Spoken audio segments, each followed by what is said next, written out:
Hello everyone, welcome back to the Me Learning. Today we are starting a very important chapter from class 8 History, Impact of Colonial Rule in India. In this video, we'll learn how British rule completely changed the lives of Indian farmers and villages. We'll explore how heavy taxes troubled peasants, what the permanent, Ryotwari and Mahalwari systems were, why farmers were forced to grow indigo, and how brave peasants fought back in the Indigo Revolt.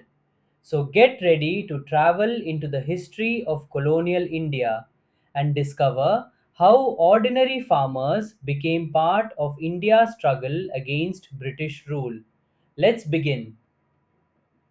Before the British came, India was mainly an agricultural country. Villages were mostly self sufficient. Farmers grew crops, artisans made handicrafts, and village communities supported each other.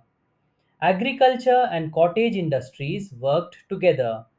But British rule slowly changed this system. In 1765, the East India Company got the right to collect revenue from Bengal, Bihar, and Odisha. The company's main goal was simple: collect as much money as possible.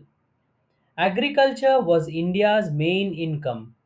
The British needed revenue, so they created three land systems: permanent settlement, Mahalwari, and Ryotwari. Each changed who owned the land and who paid tax.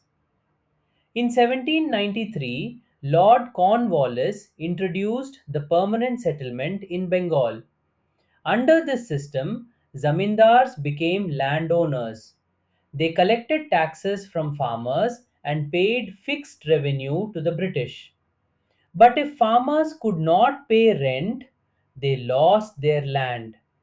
This system increased the power of zamindars and made peasants suffer. The Ryotwari settlement was introduced in parts of South India. Here, farmers paid taxes directly to the government. Farmers were recognized as owners of land, but taxes were very high. Even during bad harvests, farmers still had to pay revenue. The Mahalwari system was introduced in North India. Under this system, entire villages were responsible for paying taxes together. This increased pressure on village communities.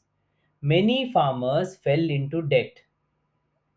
British industries needed indigo dye for textile factories in England. So farmers in Bengal were forced to grow indigo instead of food crops. But indigo farming damaged the soil. Farmers earned very little money. Many suffered huge losses.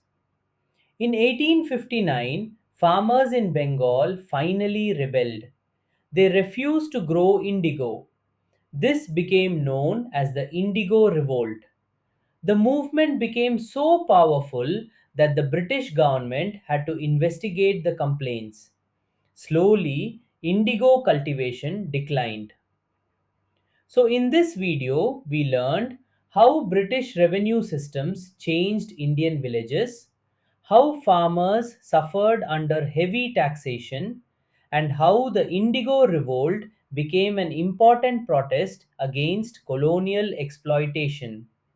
But farmers were not the only people affected. In the next video, we'll see how tribal communities fought against British rule.